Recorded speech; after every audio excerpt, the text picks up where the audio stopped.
Namaste, Prithvi, Rupa, and dear Bala, and those who have joined for today's talk. 2020, one of the milestone judgments would be this cryptocurrency judgment.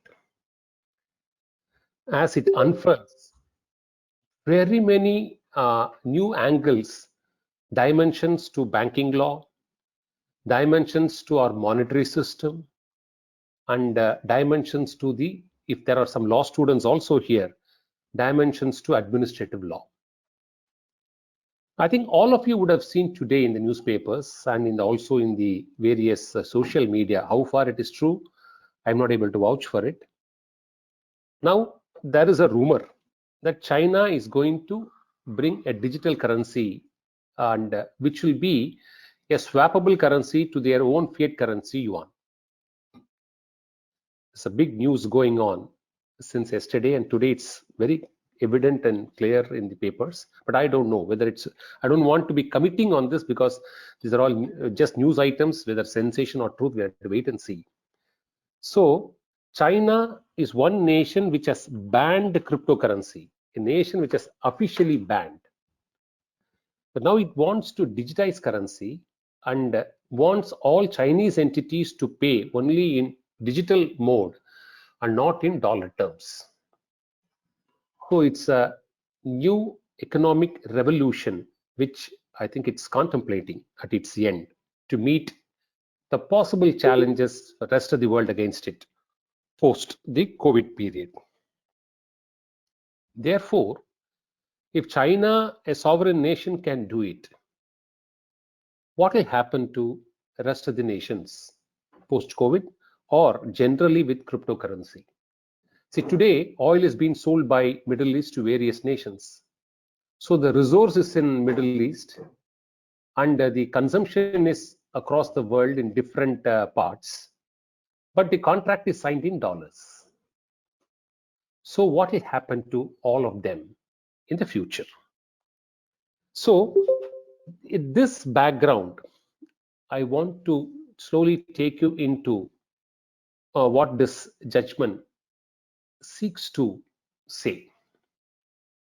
In fact, most of us, till we have read the judgment completely, most of us, going by the headlines and the media interviews, would have very easily fallen into a conclusion that here is a case where Supreme Court has stuck the RBI circular on the grounds of proportionality. So the circular has been quashed. Circular has been held to be invalid, and therefore cryptocurrency has become part of Indian currency market. A common man's understanding about this judgment is only that, because what has been highlighted everywhere is only about the quashing of the circular on the ground of proportionality and nothing else. But if you understand and read the judgment closely, which is 180 pages, the first 175 pages give exactly an opposite view, and the last 5 pages talks about this proportionality.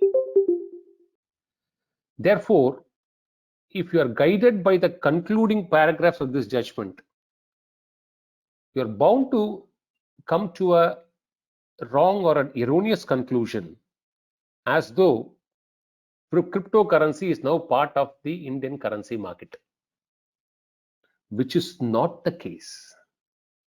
Which is not the case. And to come to that conclusion, it has taken 175 pages to declare so, and it has declared it in stages. This is one classic judgment built from premise to premise to premise.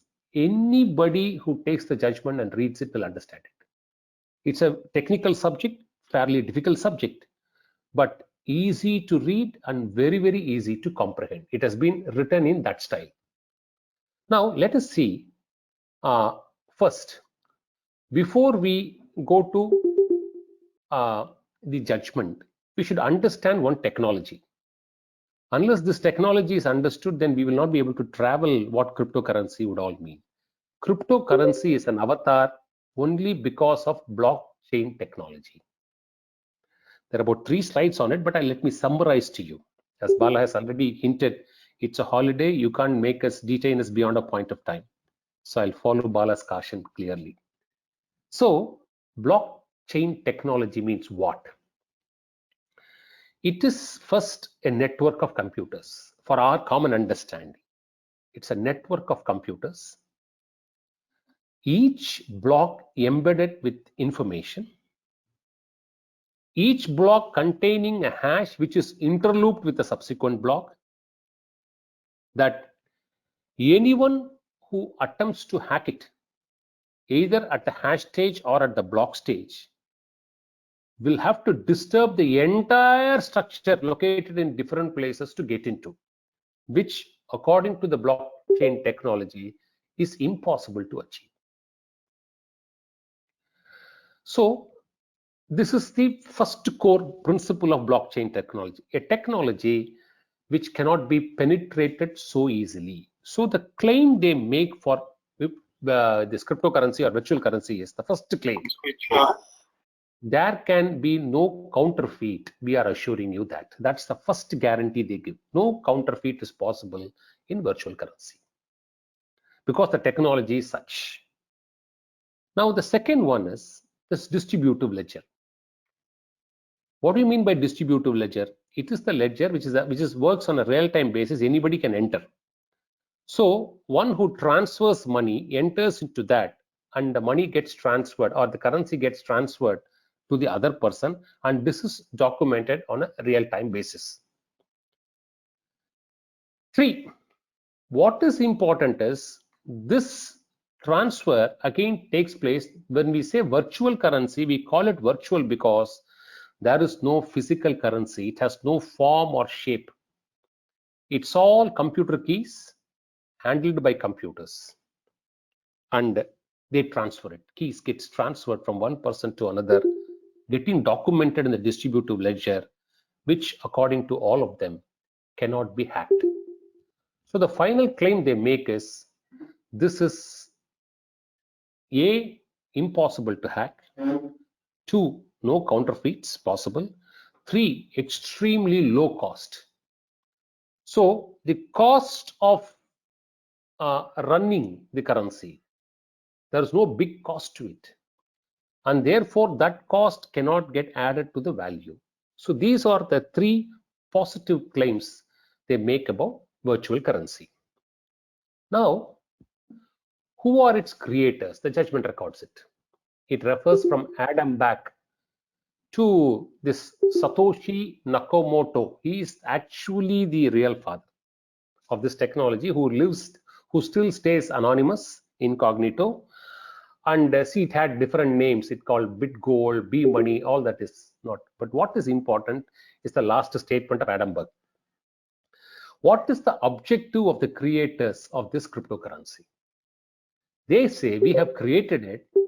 What we want is fully anonymous, ultra low transaction cost, transferable units of exchange. If we get that going, banks will become the obsolete dinosaurs they deserve to become. So imagine. So this is a substitute to fiat money of any nation. What do you mean by fiat money? FIAT is the currency, the legal tender currency of that nation. They say we will destroy fiat currency, we will destroy banks. That's the objective of virtual currency. Therefore, the question is, does RBI have control or not? Is it open for somebody to stand up and argue RBI has no control over it? Before that, let us understand some definition about what this virtual currency is all about. All over the world, there is a consensus that virtual currency passes the triple test. What are the triple tests? It's a medium of exchange. You can like dollars can be converted into rupees, can be converted to dollars can be converted into yen, etc., etc. It can be a medium of exchange. It is capable. To a unit of account, you can purchase something with a measure. So this product is valued at this. It is capable of that status. And store value. Money is an asset. So if you keep storing it, it also is considered to be an invaluable asset. So it satisfies 3 out of the 4 conditions. That's the beauty. Except for the fact it has not been acknowledged as a legal tender. It has all the trappings of a legal tender because it does all the 3. It can be used as a medium of exchange, unit of account, and a store of value. Now, I was telling you about the keys. This is how FATFA defines cryptocurrency. A currency protected by cryptography by relying on public and private keys to transfer value from one person to another and signed cryptographically each time it is transferred. Now, the regulatory framework of digital banks, they say, this is again almost what is important. The report also states digital currency necessarily attached to a fiat currency but are accepted by legal. So it is actually capable of substituting fiat currency.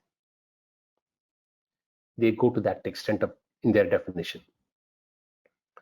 Then IMF again repeats the same 3 ingredients, and it defines cryptocurrency as having 4 basic qualities. A, it is digital in nature. B, it is private and confidential. C, it can work across the globe. And D, most important, runs on an autonomous and decentralized algorithm. You don't need a regulator or an agency. It all works on its own. Now, the Supreme Court records at one stage, where was the need for this VC? See, there must be an occasion to prompt somebody to do VC. And they give the reasons, which of course privacy is one, blockchain development, all these are definitely one triggering factors. But what is most important is the second factor, the meltdown under this financial crisis of 2008, global meltdown, what we call it, subprime crisis. And all of us know very well what was the invention out of the subprime crisis. See, when nations are in deep debt, what did they do? So when I say nation as represented by its entities, you suddenly go into a deep debt. So you now find out a new financial product, call it derivative. Then convert this debt or a loss into an asset, as a saleable asset, and push out of your balance sheet this loss or a liability into an asset, convert it into an asset and push it into some other entity. And this goes in cycles. See, then the derivative market has grown much more than this is different. The raw basic idea is derivative market works on the presumption of an underlying asset, which at any point of time may involve an asset, may not involve an asset, and there is an element of gamble attached to it, unlike stocks. That is the difference. Stocks, at any stage, you have a company to run, you have a company measurable standards to look into the balance sheet, and something else. There may be window dressing there also, but there is some measurable standards. And it involves a gamble at the point of purchase and sale, not at asset value. Whereas derivative has this disadvantage. And in fact, they're all appearing from some of leading bank cases. Their bankers are all saying this market is anywhere between 70 trillion to say 600 trillion. We don't know. It's all huge guess. I don't want to be committing on the numbers, but this is what they say. Even if it is 70 trillion, post-COVID, what if stocks have already plummeted? And this is going to take one more evil route into this society, you can just imagine, can nations withstand the crash? So they say, we don't want all this. And therefore, we are inventing cryptocurrency. This is one of the factors for this to emerge. What is the progress report about cryptocurrency? Supreme Court records it. See, the clear advantage they say is it is low cost, privacy is assured, counterfeit is not possible, and blockchain technology today cannot be hacked. These are the advantages, but it has its own disadvantages too.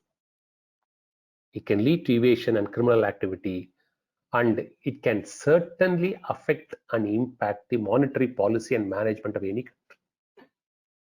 This has been the study, but as on date, because it's in a low peripheral consumption pattern, it has not created a serious impact.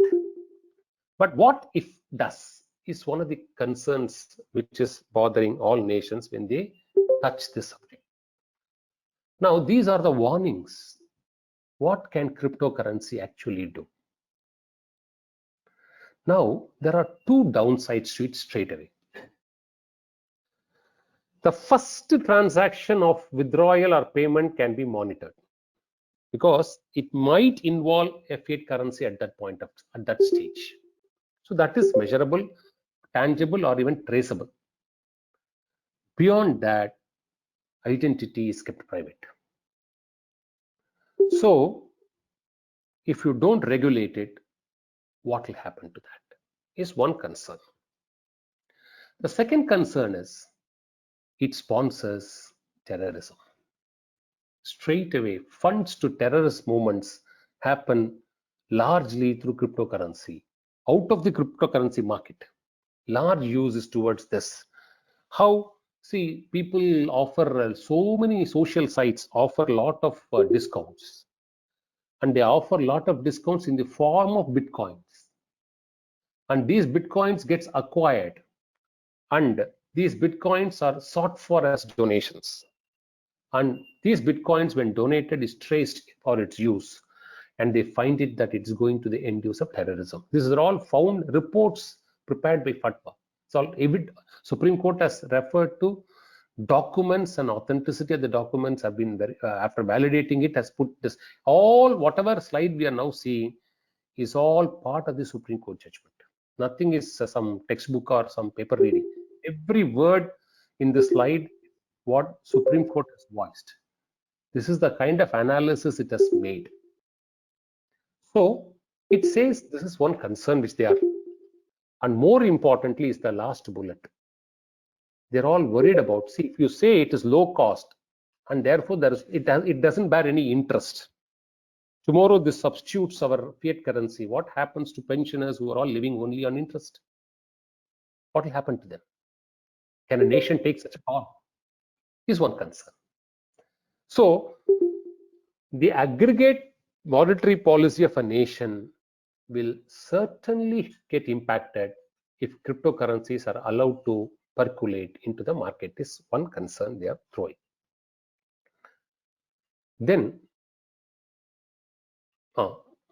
they're all, see, each interdisciplinary committee that's a part of the Indian system, they are saying if whatever you want to do, you want to declare it illegal or you want to punishable, then declare it through a legislative process. That's a challenge, Supreme Court even says. Why has RBI not yet winked as to what this Bitcoin is all about? It's very difficult. It also says it's very difficult because no nation has winked it clearly. So nobody wants to jump or trigger the gun to say this is this or this is not this. Therefore, one suggestion is, can you bring this as a law and put it as a legislative process to regulate? Then there is a budget speech statement by the FM saying that we will not allow cryptocurrencies to go for use for illegitimate activities. So are we to infer, therefore, cryptocurrencies can percolate in the market for legitimate activities? Is one question they have raised. See, budget speech only says illegal. Otherwise, you can legitimize it. What is your problem? is one question raised. Now, again, CBDT also says, if you want to ban it through legislation. Don't ask us to issue circular. Don't ask RBI to issue circulars. Ban it through a legislative process. These are all recommendations. So with this background, we come to the present dispute. The present dispute is on account of these 4 items: a statement by RBI, a circular, interministerial committee report preceding that, and a draft bill which still remains at the draft stage. In short, what does the circular say? It says 3 things. People who want banking help, banking facilities, do not go near VC. So VC exchanges cannot operate without banking facility. So it cautions them, please do not encourage. 2, if you do it, we may have to sever the banking facilities to you. And the list is provided: maintenance of accounts, registering, trading, settling, clearing. So virtually everything under the banking head. We will not be able to provide that service to you if you are engaged. And C, if you are already into it, we give you 3 months time to exit. So these are the 3 salient features of the RBI circular, which prompted exchanges and others to file a petition before the Supreme Court. It was filed in other courts also, all got transferred, finally bundled in the Supreme Court. It's good Supreme Court decided it finally, once and for all. So this paved the way for its challenge. So before getting into the challenge, Supreme Court catalogs what are the roles and responsibilities of RBI. Unless we see, it's like fixing the peg. Otherwise, we will go around the mulberry bush. We'll never reach a sane destination. So what did Supreme Court? It fixed the peg. It said, let us first understand what is the role of RBI. Whether it has power to regulate or not, we'll examine all that later. Tell me first whether it has the power. So it catalogs almost 10 to 11 important functions and duties of RBI. Very, very methodically it extracts it, and in several pages, which is consolidated into 2 slides. The first 3 are very important. It operates the currency and credit system of the nation to its advantage. 2, most important, this is what Supreme Court also refers to at a later part of the judgment, to take over the management of the currency from central government. RBI has been given the power at a given point of time. If it finds that central government is not managing monetary policies or currency management properly, RBI as a regulator can take it over from the central government. That's the power of RBI. It records that. And at a concluding piece, it writes beautifully to say why this power has been vested with them. A creator creates a creature and making it a superpower over the creation. That's what Supreme Court says. That's the wide power of RBI. And third, importantly, to have the sole right to make and issue banknotes that would constitute legitimate tender. So when something is governing legal tender is under its control. Whether virtual currencies should be regulated or not by RBI. Now there are 2 other functions. Last 2 are very important. I didn't read all the 11 for want of time. This slide will be part of the recording. So therefore you can always go through it at your convenience. So any systemic risk. Am I audible? Hello? Yeah, you are audible, sir. You are audible. Yeah, right. There is some noise, but possibly from some other source. Okay, thank you, PVS. So, systemic risk, anything affecting credit policy, and more importantly, anything which may impact public interest. Then RBI has a right to play its roles. It has powers it has functions, it has responsibilities. So, therefore, now having this in mind, after laying down the basic format, what is the basic format? It said what is Bitcoin. It took the definitions from various monitoring agencies. Then it took the why it came, what is the intention of the creators, then more importantly, what are the concerns. After that, it brings to know fore what is the role of RBI. After setting the stage, it now deals with the most important critical question. Simply speaking, see, there are a lot of grounds taken, but simply speaking, what is most important is whether virtual currencies or stocks or goods and commodities or a tender, legal tender. And the ground they put in a very focused way is they say, look here, RBI has not declared virtual currency to be a legal tender. When RBI has not declared it to be a legal tender, what's the problem in us arguing it is a commodity? It's a goods. Because besides these values, it is tradable as goods itself. So it can be barter. If you don't call it legal tender, we'll call it barter. Because you have not declared it as a legal tender or an illegal tender, now please declare this as commodities or stocks. This is their precise case. So what did Supreme Court do? It did not straightaway express its own views.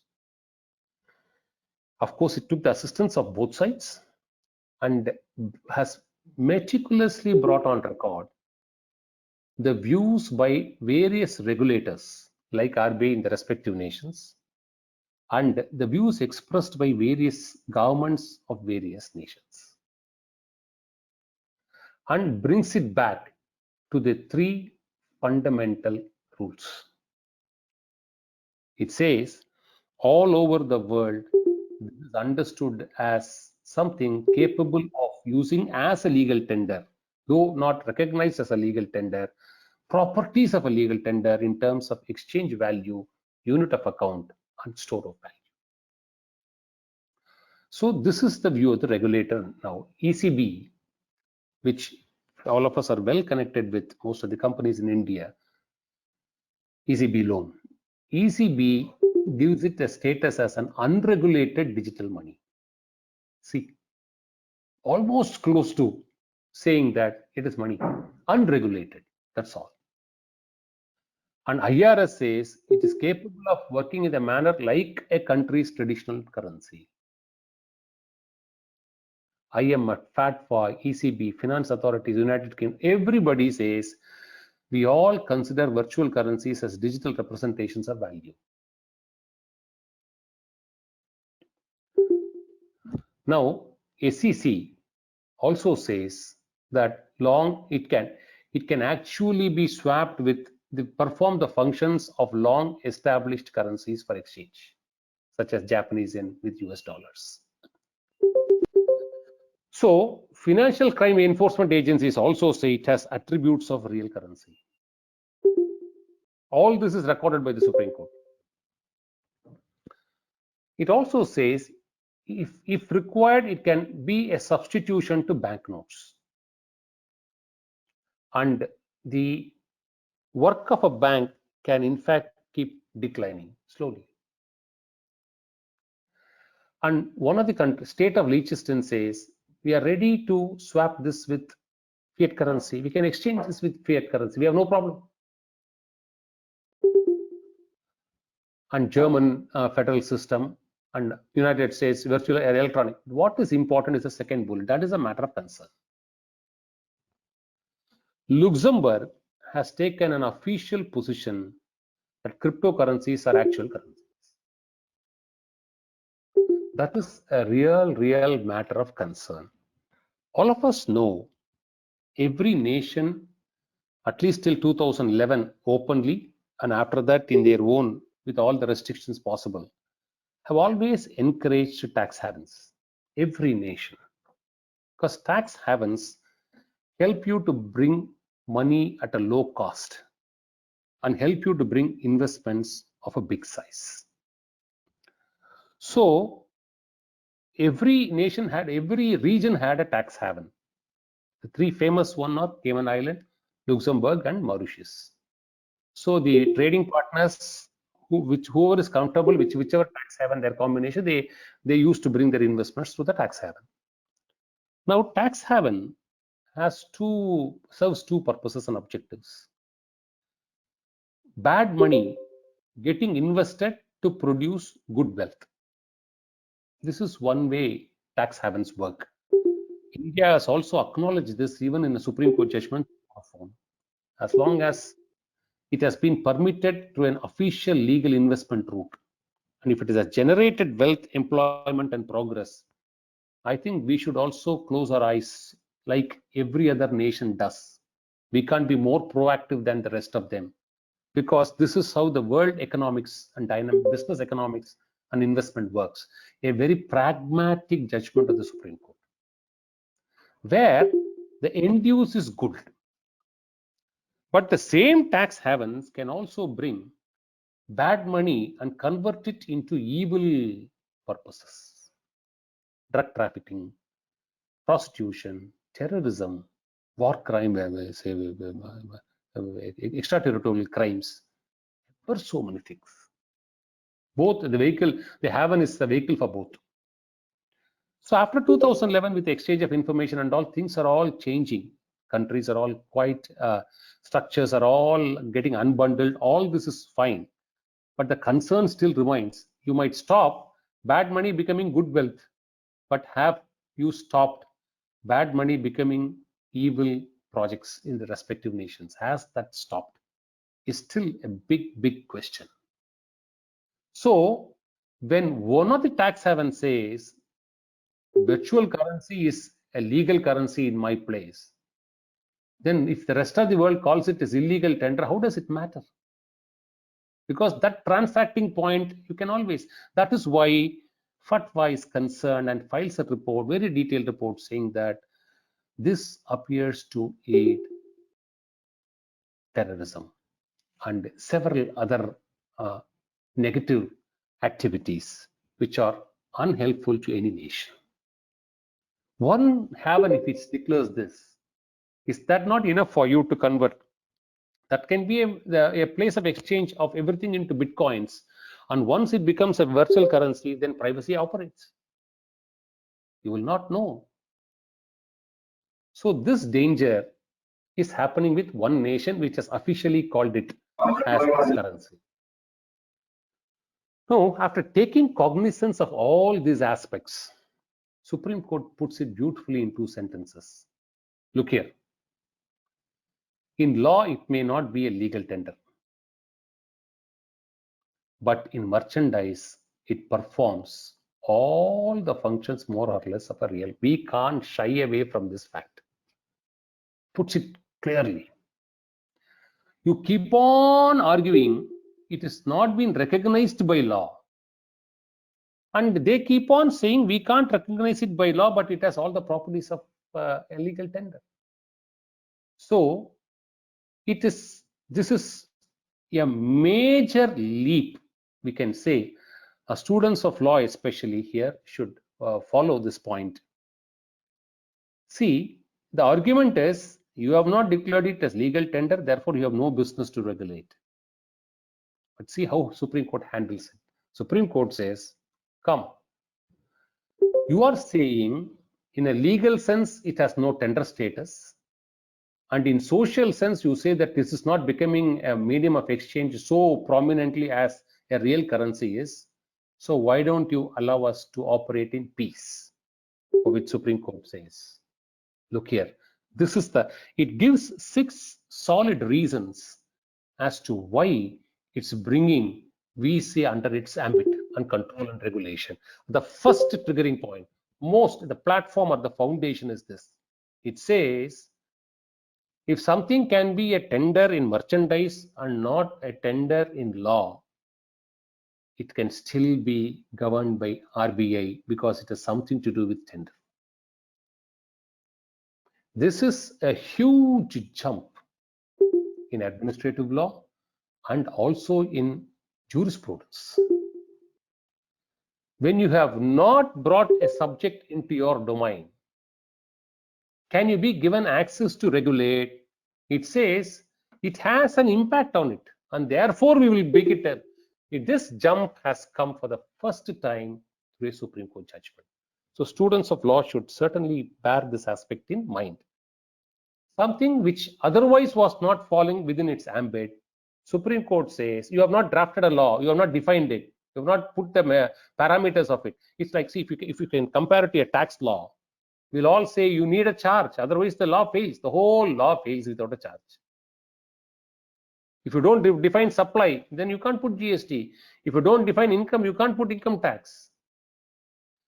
Such is not the case with the regulator. It's a big difference between statutory bodies and regulatory bodies. First time, the sharp distinction has been brought out through a process of law under Article 141. Now it takes the second step. It discusses, yes, it is some commodity exchanges are all calling it as commodity, but it handles it beautifully. It says, yes, commodity exchanges call it commodity, but it is not a commodity because it has all the intrinsic values of money. It also acts as a commodity. It does not eclipse the essence or the true purpose or sense of its application as a tender parallel to a legal tender. Then they have argued, no, look at the statistics, high volatility. They said, what do you say, store value? This within 1 year, it flip-flopped by 2000%. All that statistics was given. He said nothing doing. All this is on this infant period. Suppose we allow it to happen, and if it starts stabilizing, it has the capability of getting stabilized. So high volatility, not accepted by all these points, it did not yield fruit with the Supreme Court. And it's a choices and action, all that legal issue. Then it comes to this. It takes, after coming to, there are 6 stages in which it ends up concluding why this should be brought under regulation.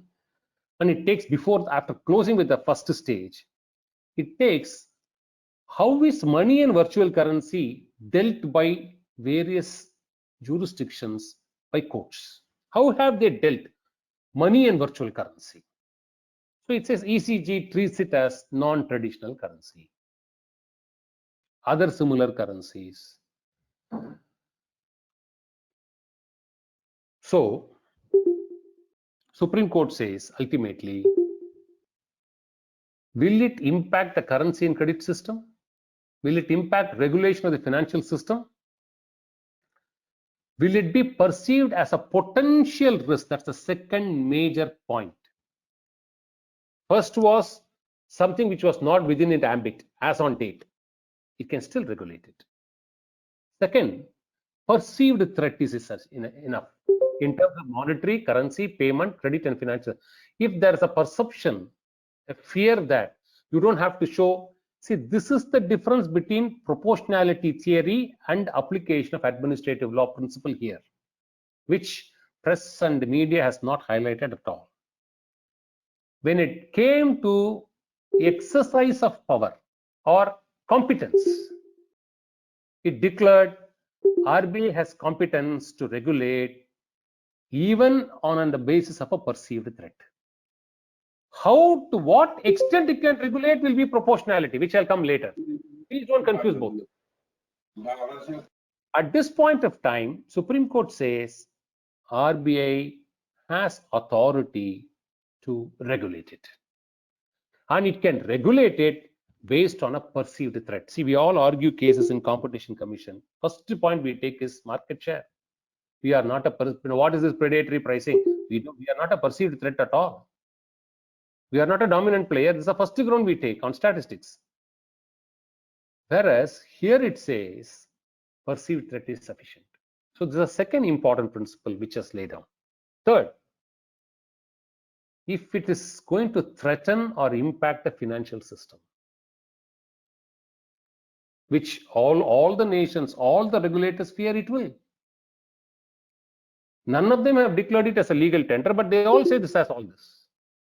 Third point. And fourth, most important, this is exactly the words of the Supreme Court.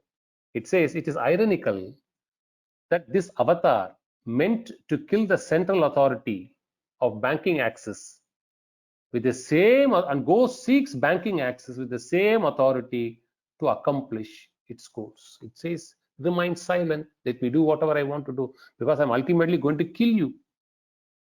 So the regulator, is he not armed with the power of self-defense? Can't he not defend? He's going to be killed. This whole avatar is only to kill banks, because that's the creator's objective.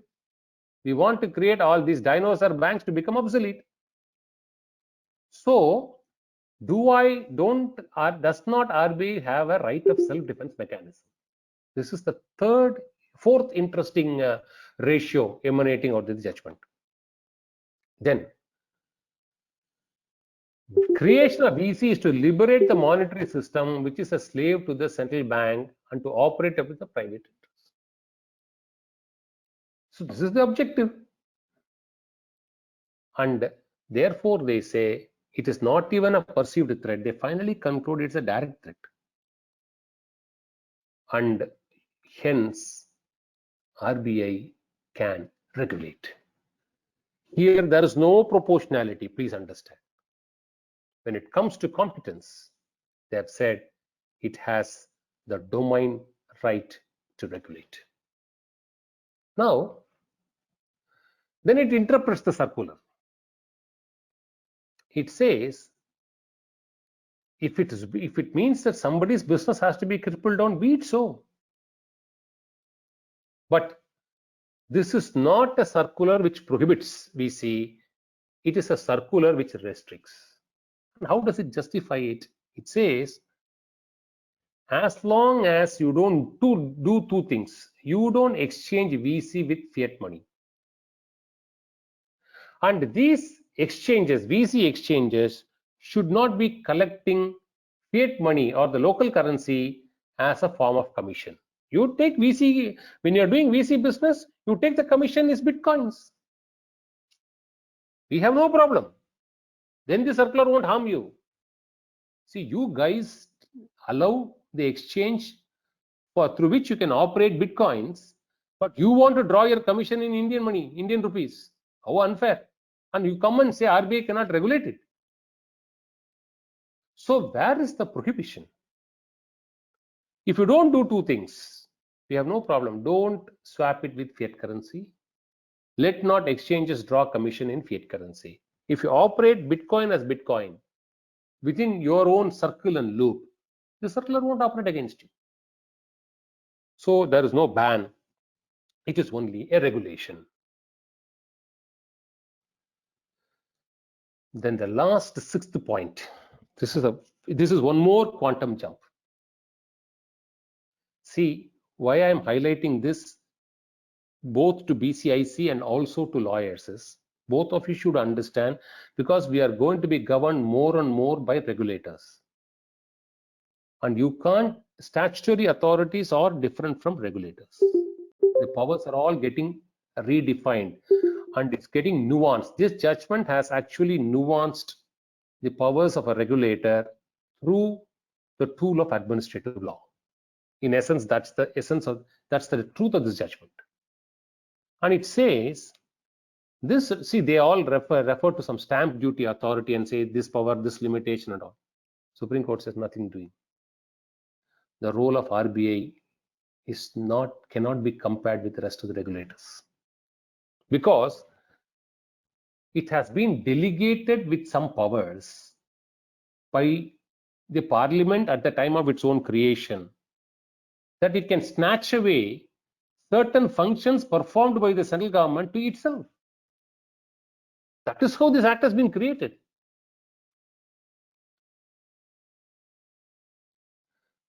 So the governing principles of administrative law is what? Has there been a power in the form of a delegation? That's one test. And when guidelines for the delegation in terms of functions, roles and responsibilities have been drafted, If these acts fall within those guidelines, then the delegate has an absolute right to do what it feels right and better. How can how can court interfere? Court can interfere only on 3 grounds. Unless you come and show that the exercise of power by RBI is malafide, or complete non-application, or irrelevant.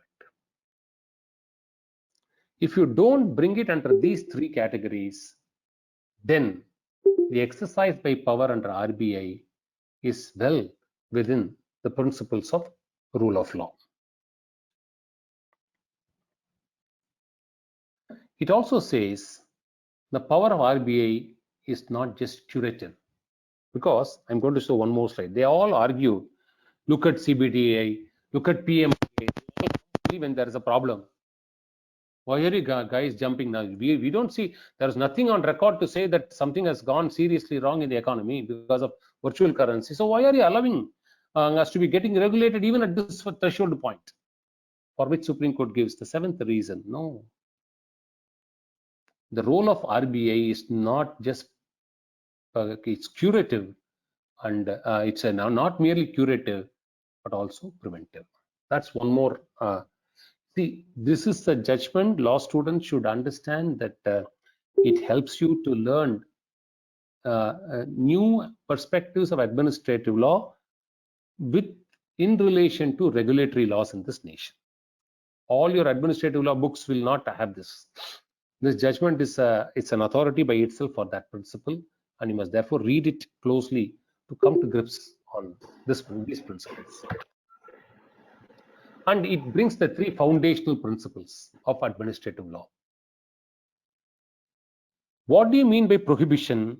If we have closed your exchanges, then that is prohibition. Whereas, what does it say? We are only saying operate using fiat currency. You operate in bitcoins. That is regulation. So this is the difference with banning is different from restricting. Restricting you to do a particular act cannot constitute banning. That's one principle. Then they say that when does, see, colorable principle, colorable exercise, and malice in law. These are 2 important principles in administrative law.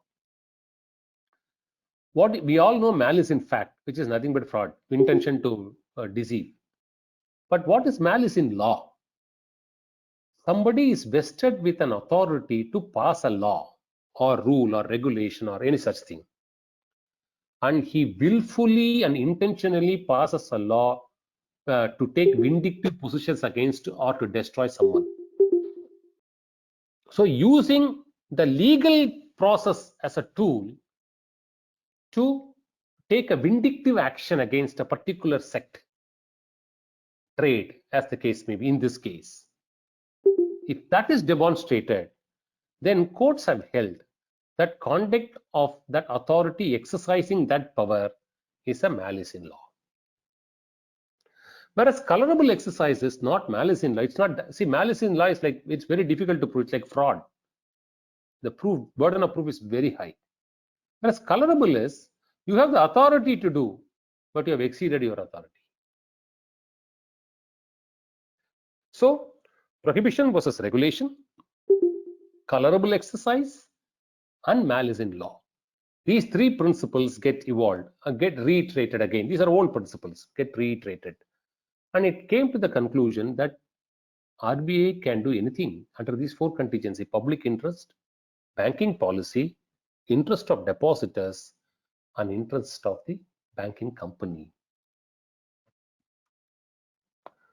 Now, this is what I was saying. RBI is a creature created with a mandate to get liberated from the creator. Because what is the power vested? It can snatch away the power of handling currency from the central government if it needs to do that. Now, it is empowered to do things even to the exclusion of the central government. This is something very, very unique with RBI. Now, as I said, the role of other agencies, the Supreme Court held it to be it's not a futile exercise, because ED can step only when there is a money laundering. SEBI can step only when it involves a security. CBDT can only say when it is sold as a commodity or an income is not booked. So whereas you can't say RBI should also wait in the queue for something to happen and then we start applying the regulation. No, it can take a proactive step in regulating. That is permissible under the rule of law. Here comes the law. So 175 pages of the judgment deals only with this. Up to this, in nutshell, RBI has regulatory power over virtual currencies. So power has not been held to be disproportionate or bad. Now the exercise of power has been held to be disproportionate. That is all. So how do you understand? One is competence and exercise. Another is using that competence and exercising the power. One is power, another is exercise of power. Power held to be supreme and valid. The exercise of power they held it to be. What did Supreme Court say? Look here. What are you telling? Because these guys will operate with virtual currencies, you will disconnect banking facilities to them. One, it's killing. It is, see, banking system is the life stream or energy for any trader. Can somebody trade today without a banking facility? Even a shopkeeper, petty shopkeeper, cannot afford it. He can't keep all the money on his head or dig a pit and then store it. So you can't run anything without, and you come and say, we are going to strangulate you and we will not provide you any services. Which Supreme Court condemns it. Says, look here, this is disproportionate as on date. It brings the ingredients of proportionality test. These are the ingredients of proportion. The measure is designated for a particular purpose. And there must be a rational connection to the fulfillment of that purpose. And you should be able to show, I am left with no option. There are no alternative, less invasive measures. I have applied the least invasive measure. And important, what is being done is seeking to achieve something which you should not be interfering with. If you're able to prove these four, then doctrine of proportionality cannot be brought into force. But if it doesn't fit into the scheme, then court has a right to interfere and say something is wrong. And this is what Supreme Court says. I am giving you the power, but this time you appear to be acting over smart, because you have not shown, if you are able to bring on record by allowing banking facilities to this VC, these people have actually trampled with the banking system. They are choking the banking system very well. Then throw them out. Where is the empirical data? There your perceived threat is not going to help you. You can exercise the power. I will give you perceived threat as a ground. But while actually exercising the power, your power should be commensurate with what is happening. While exercising, it should be proportionate to what the challenges you need to confront. So when you have not shown any semblance of evidence that extending bank facilities will bring banking system to choke, you going and choking their live stream of banking facility is overreaching. And to that extent, circular has been quashed. So they may get a banking facility for doing it, but still the Supreme Court has laid two grounds. You can't swap it with fiat currency, nor can these exchanges receive money in fiat currency for as commission. So if you don't do this, then you have to extend the banking facilities to them. If they do this, cut it.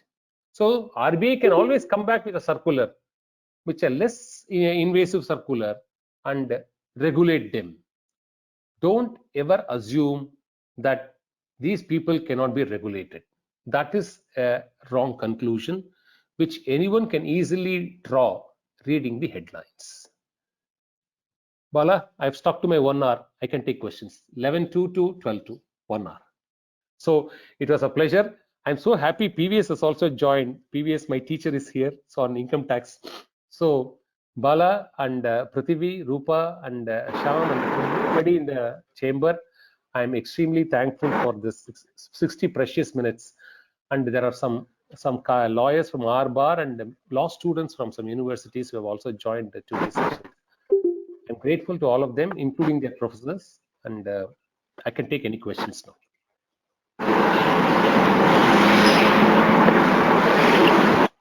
Sir, one income tax question I'll pose for you. Yeah, and you must give me the answer also then. No, I'll pose and then we'll evolve the answer if we can. We'll say. Now that the Supreme Court has held that one virtual currency can get exchanged with another virtual currency. It only says you cannot exchange with a fiat currency. You can exchange one virtual currency with another virtual currency. Yes. If that were to be the case, and if I have, say, Bitcoin and another virtual currency, if there's an exchange between those two currencies, will there be a tax impact? Will it be a commodity? Will it be treated as a capital asset and therefore it will be liable to tax? Or it still retains the character of a currency and it won't be liable to tax at all? Yes, no, good question. See, I think fortunately it falls within my understanding to answer to my teacher. See, they have gone this far to say you can use Bitcoin to conduct your transactions, which means they are even citing some examples. Some hotel is ready to collect Bitcoins instead of currency, and that hotel uses that Bitcoins to transact some of its customers with Bitcoins. So they are talking of a legitimate transaction of goods and services which you use Bitcoins to pay, as because the three values, very important, three values. So as long they remain only these three values,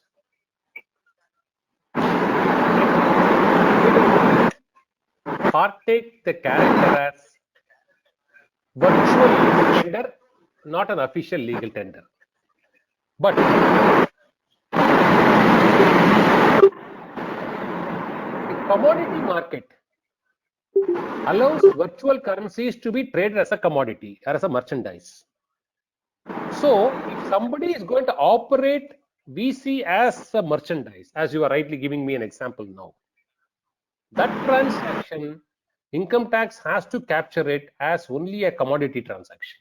There is no prohibition in the judgment, because this judgment has only said you can regulate. This judgment has not declared it as legal tender or money. Why? It says, why have you not declared? RBI, it asked the question. And the reply, and which the Supreme Court also agrees, is nobody in this world has declared except Luxembourg or some Liechtenstein, which are all places not known in the geography map. No nation has come forward to declare it. Therefore, it has not. So answer is in two parts. If it satisfies only the three norms of exchange value, unit value, and store value, those transactions will not be captured as commodity. But if you trade it as a commodity, very well, you should put your net on them and then ask them to pay tax.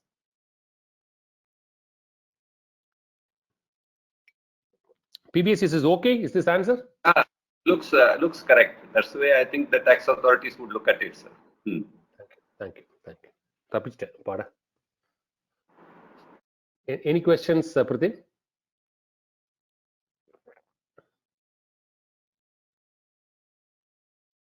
Is RBI required to act on the Supreme Court decision any now, or no? Some circular has been struck down. So for some slight excesses. Yeah. Correct.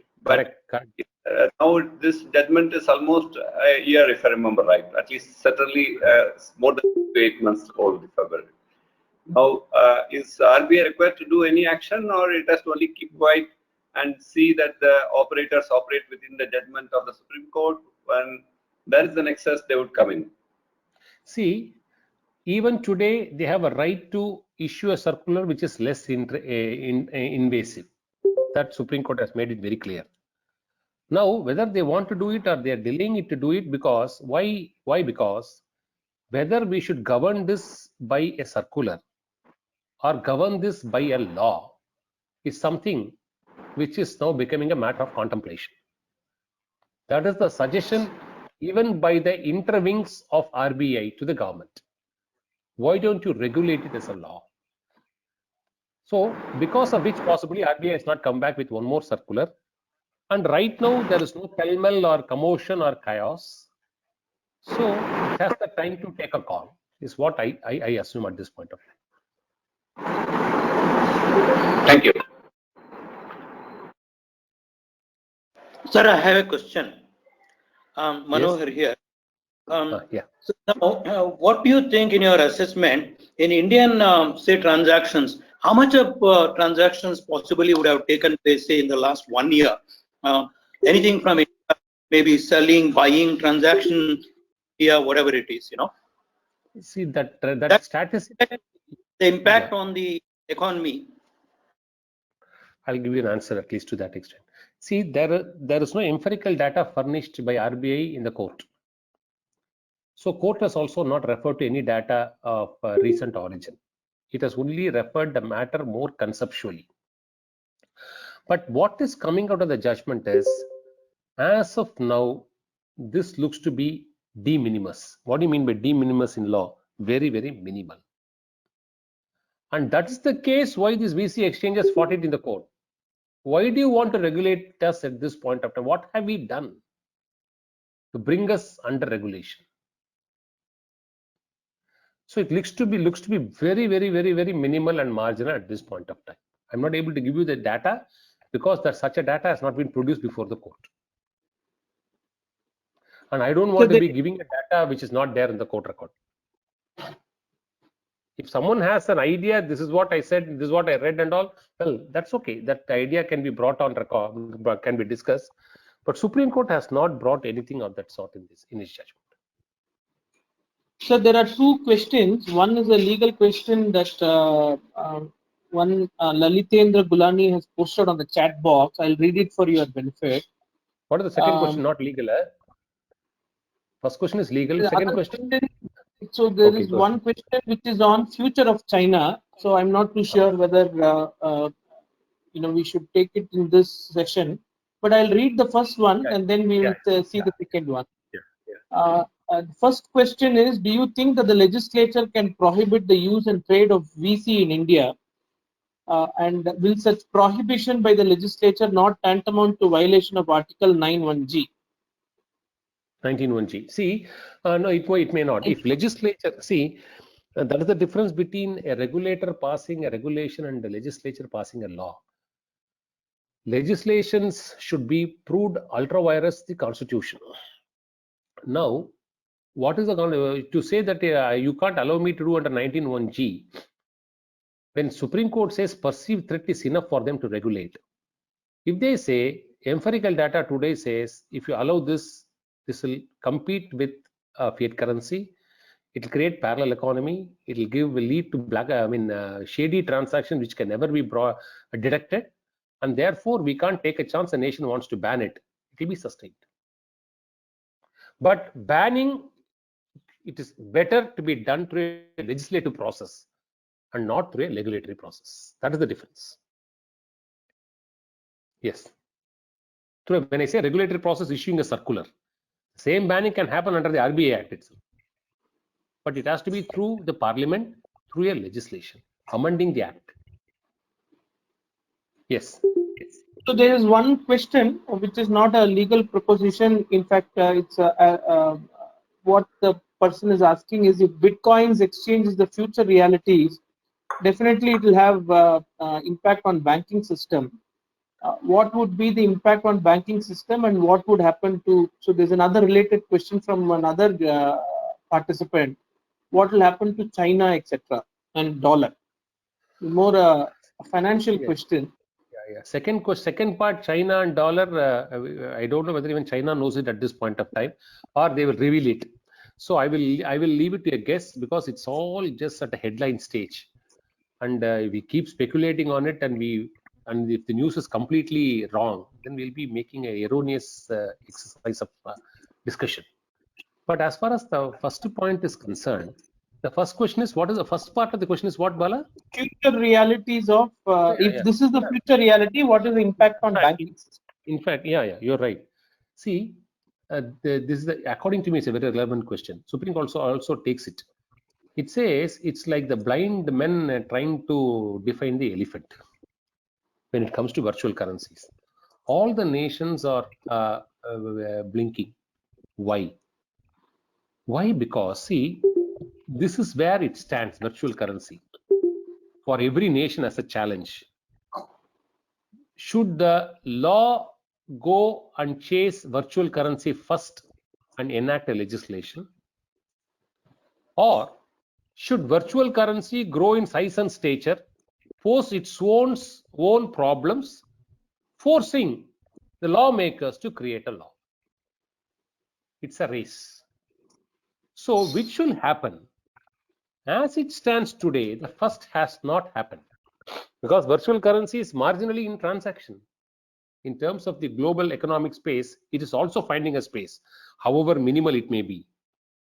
So it looks like unless it shows an ugly face at some point of time, I think law will not be enacted to curb it or prohibit it or regulate it. The reason being, they are also guessing. Every nation is guessing what can it do. Because see, it's like this. The whole control of monetary policy and fiscal arrangement, including legal tender, will always be with the government and its agency in any nation. Now, you want to take that core function and privatize it.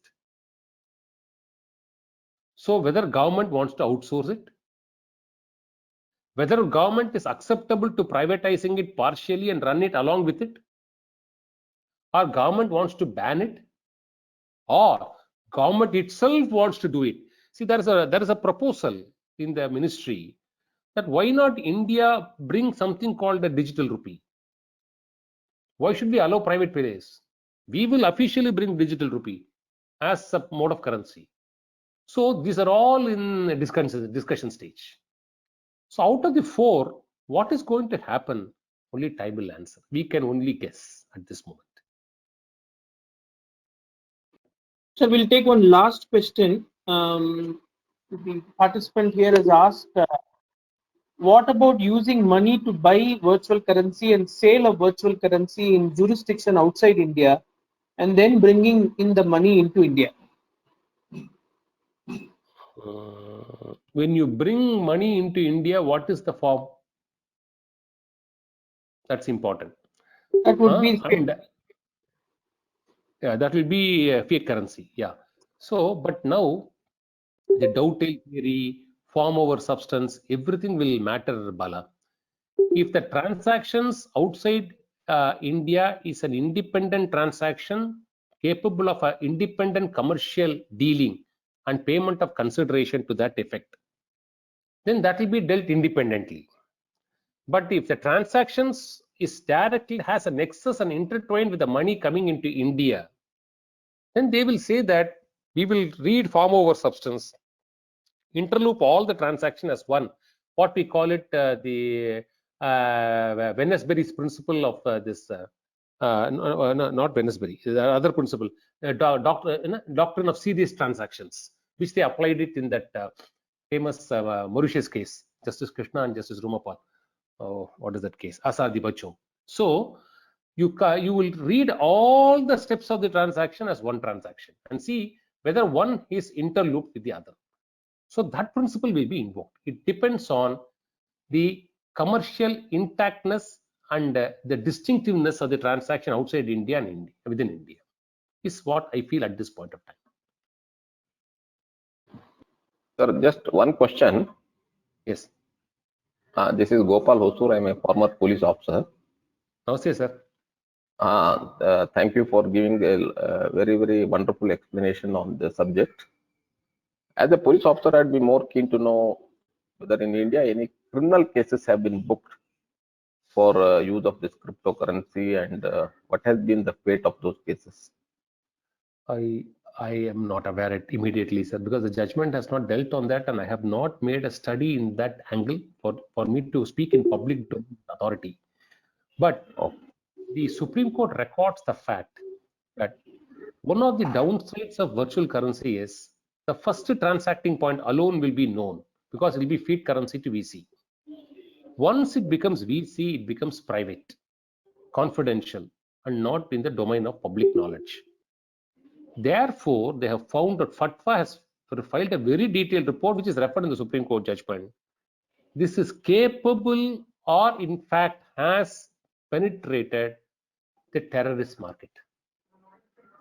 So I can only answer your question indirectly. At a global space, this has happened.